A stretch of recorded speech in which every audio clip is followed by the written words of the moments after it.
Is this all there is? 5 words with a question mark, yet those 5 words have been at the quest of humankind since the beginning of time. And the answer has and always will be elusive. But is there something extremely important about continuing the quest to find out?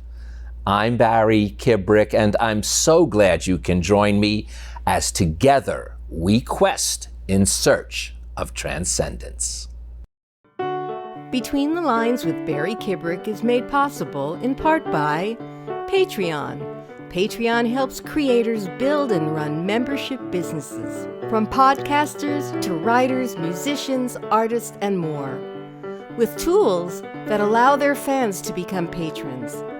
More information is available at patreon.com. And by Magic Jigsaw Puzzles. Over 25,000 puzzles and different jigsaws every day to solve. Learn more at your app store. And Between the Lines with Barry Kibrick is also made possible by the following contributors. A complete list of funders is available at barrykibrick.com. Transcendence, by definition, is the realization that you are one small part of a greater whole. That which is greater than the self can be a range of things. It can be humanity itself, nature, the universe, a divine power, or whatever else you might believe in. It doesn't matter what the greater thing is, only that there is something greater than the self. Now, according to Viktor Frankl, he says, transcendence is rooted in our spirituality, and spirituality is the part of humanity that separates us from all other species. One cannot become a fully actualized and whole person without reaching at least self-transcendence, and that requires the individual, us, me, you, to come to a satisfactory conclusion about our place in the higher order of things. Now, that something higher is often divine or spiritual in nature. Many achieve self-transcendence through their faith in God, while others may achieve it through recognition of some system of spirituality or idea of the soul. This faith or spirituality can help individuals find the meaning that will fulfill them and propel them to transcendence. Although today's researchers generally adhere to the idea that spirituality is a must to reach self-transcendence, it is certainly a significant aspect of transcendence for many, and it can vary across a broad spectrum of beliefs. The great psychologist Abraham Maslow wrote this: transcendence refers to the very highest and most inclusive of holistic levels of human consciousness, behaving and relating as ends rather than means to oneself, to significant others, to human beings in general, to other species, to nature, and to the cosmos. Now, the great Dr. Oliver Sacks adds, human beings need transcendence to live on a day-to-day basis. It's insufficient for human beings if we don't have it. We need to transcend, transport, escape. We need meaning and understanding and explanation. We need to see over all the patterns in our lives. We need to develop a better understanding of our world and a deeper appreciation for our role in it. That is transcendence. So how does the ordinary person come to the transcendent? We need to tap into the higher self, an archetype with our collective unconscious. By the way, do not think that physicists, scientists, or all sorts, and even atheists do not believe in transcendence. I've had many on my show, and I want to give you some of their thoughts about this elusive topic. Physicists like Gerald Schroeder believes transcendence is the key to developing the deepest of consciousness. The great physicist Leonard Susskind, who challenged Stephen Hawking about his black hole theories, and Hawking agreed that Susskind was right, he too was a guest on my show. And as we spoke about our universe living on the edge of a black hole, I asked him, and I have to tell you, this was a funny little moment. I asked him if there was something that exists beyond our universe. Is there something that transcends our universe? And I joked that I didn't think it was a man on a throne with a white beard, which, by the way, when we cut away to him, he was a man in a chair with a white beard. But he actually said this, and this is his response verbatim: "It would surely seem so." They cannot deny that something may transcend this universe. They may want to say, I'm not using that as part of my discipline, but that's why the multidiscipline is needed to be brought back into our studies. We need to, as done over centuries ago, recombine philosophy with physics and the other sciences.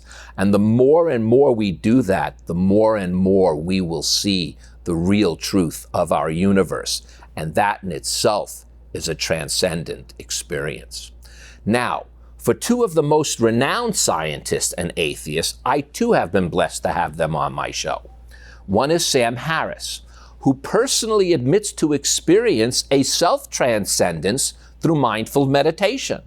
And as a scientist, he lets us know that consciousness cannot be denied, and that it too stems from a form of transcendent experience.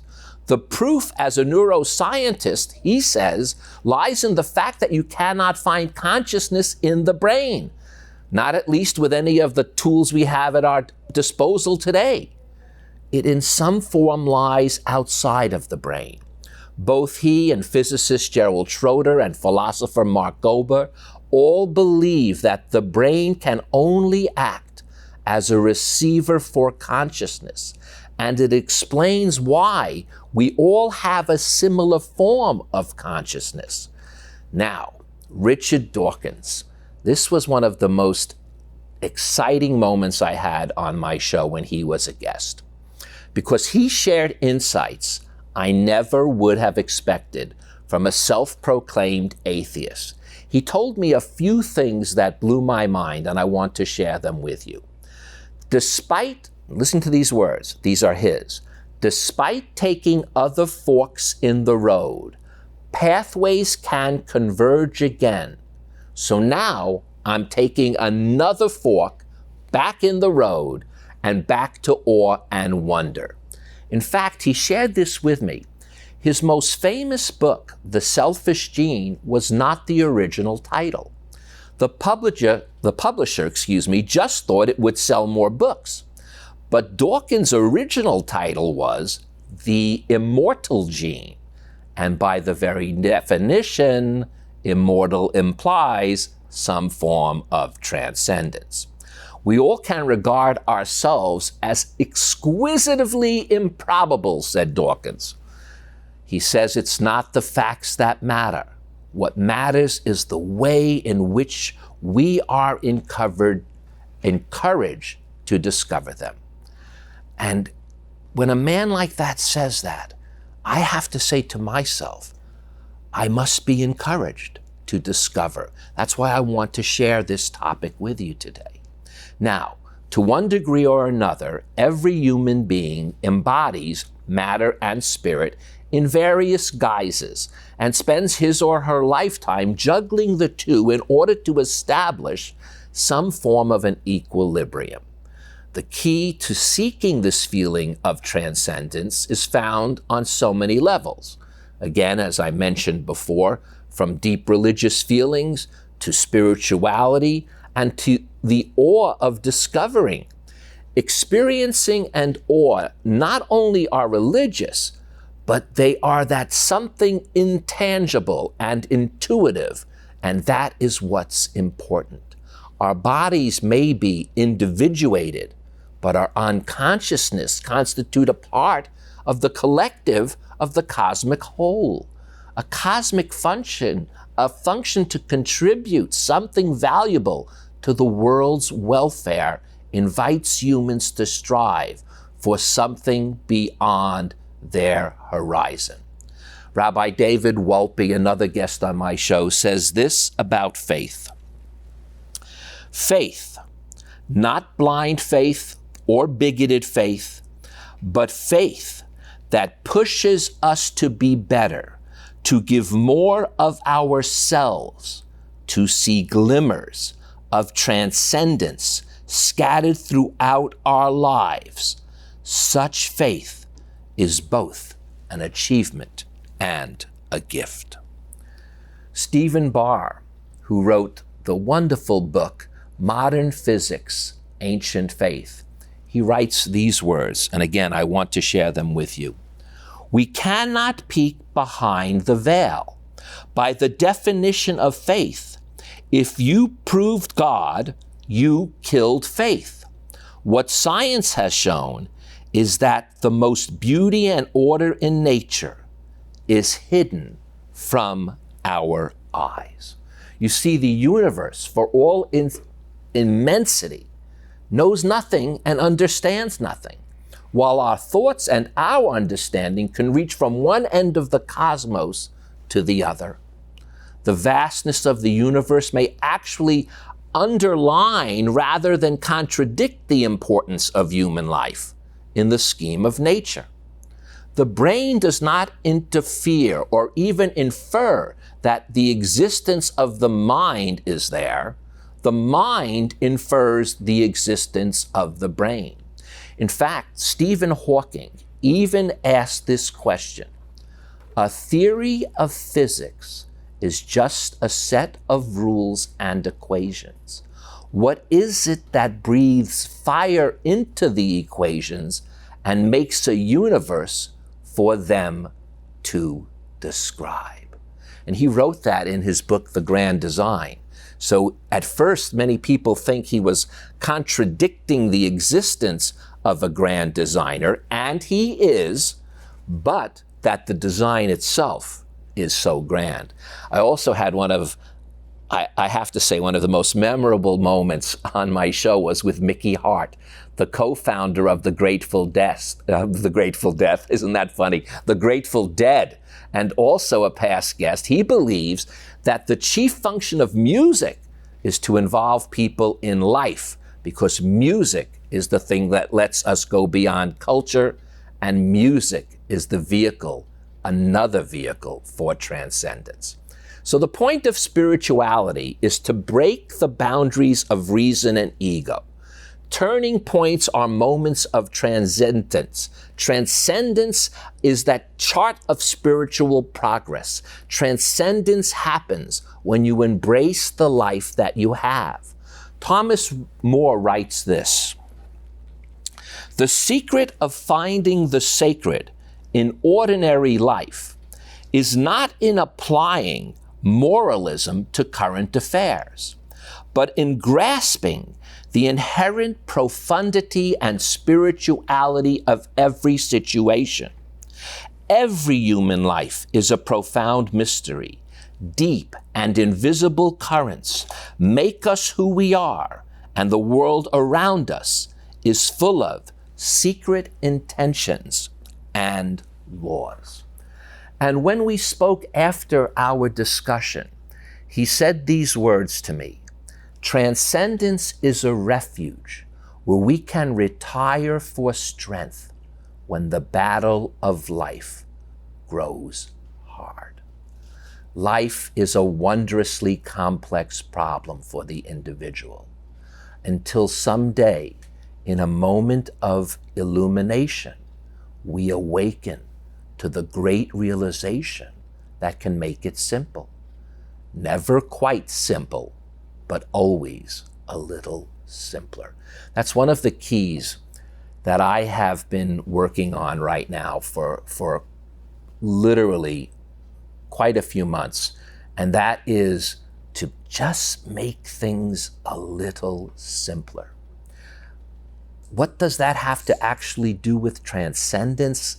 Even I'm not exactly sure, but I get a sense that when we break down things into a simpler form, it sort of relieves us of our burdens and allows us to see outside of ourselves.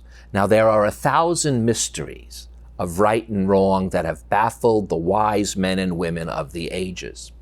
There are depths in the great fundamental questions of the human race that no philosophy has ever uncovered. In all nature, the wonders of the seen are dwarfed into insignificance when compared to the majesty and the glory of the unseen. In 1,000 ways, nature constantly seeks to lead us to a keener and deeper realization of the power and the wonder of the invisible. Life is a state of constant radiation and absorption. Remember, to exist is to radiate. To exist is to be the recipient of radiation. I've used that a few times in a few shows, but nothing is more truer than that. Robert Greene, a guest who I've had on so many times and fell in love with him, he talks like this about transcendence. If we are honest with ourselves, he says, we must admit that there is some truth to the concept of faith. I mentioned the philosopher Mark Gober before. He adds, you are not connected to this higher power in the present if your mind is weighed down with emotions. That's why so many of the people, such as Sam Harris and others, do believe in a form of meditation, whether it is transcendental meditation or the type of meditation where you actually focus in on what's going around you. It seems to help get us out of our head.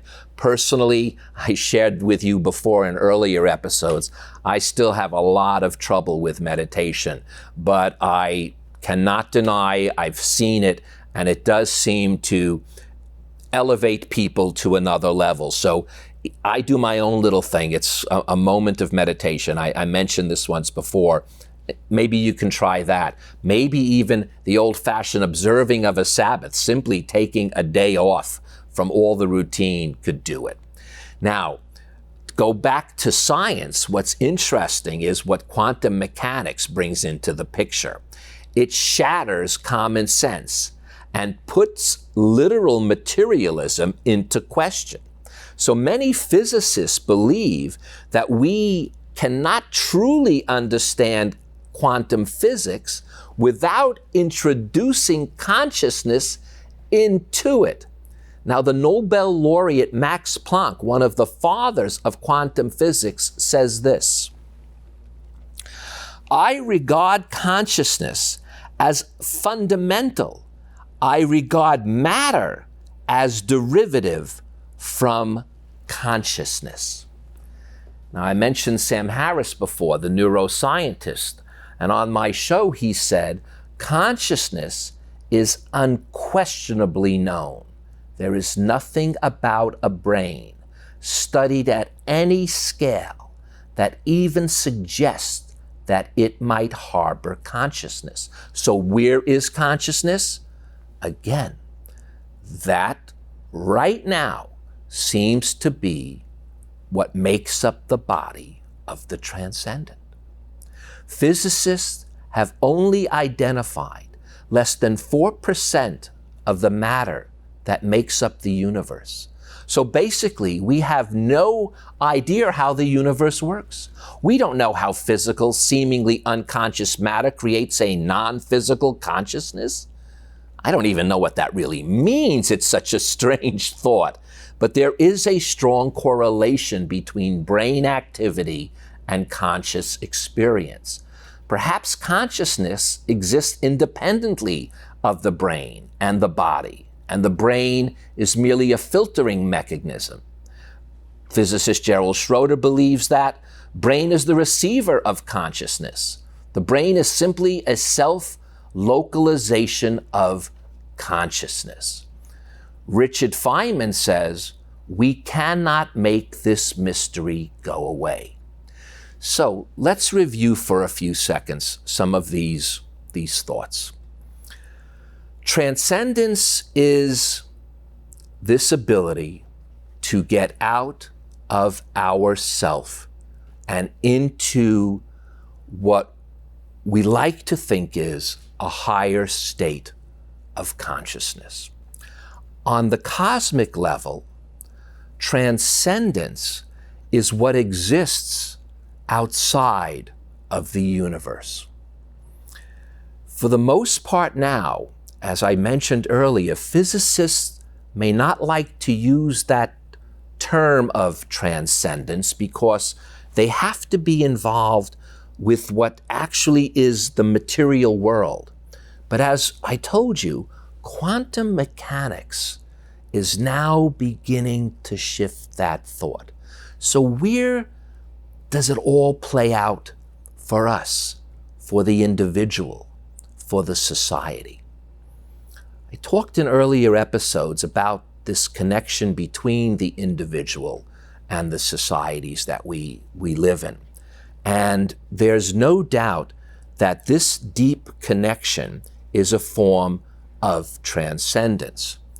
But how do we get to experience it on a more regular basis? I have to admit, I have not been able to do so. I've read so many books on it. I keep going back to it. I keep wanting to relax and quiet my mind so that I can feel that transcendence. And I know from your emails and the letters you leave me on my YouTube channel and the notes you write me in texts and however else you respond, you're feeling this same way. So I'm still confused. I did this episode not because I thought it would lift the veil, so to speak, but because I truly believed we need to continue to think about it. Our time is up, but I will for certain stay in touch and tell you how to do so with me. I am Barry Kibrick. I chose transcendence as a topic to talk with you because by its nature, it raises so many questions. And I would love to hear your take on it. So please send them to me at barry@barrykibrick.com. And I'm telling you, if you do that, I will respond to every single email personally. And if I don't have the answer, I'll try to steer you somewhere where you can find it. You can also find out more information about this topic on my podcast.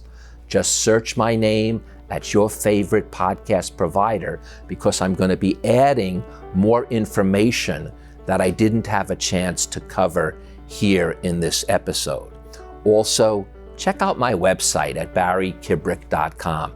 There's a lot of material there that you might enjoy. Could be transcripts, could be old shows that in fact, I'll tell you, posted there are some of my shows with Mark Gober and with Robert Greene and with Sam Harris. So if you do want to see their particular take, it'll be a good way that you can absorb what we were talking about and get that different perspective. So I look forward to being with you again. And until then, whether we are created by a grand design or simply evolved out of a primordial soup, it would all be a miracle that would be filled with awe and surely transcend everything and anything in the universe. To become part of the Between the Lines family, go to barrykibrick.com.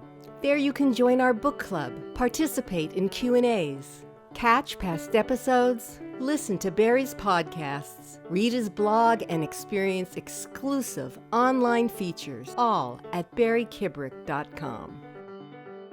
Between the Lines with Barry Kibrick is made possible in part by Patreon.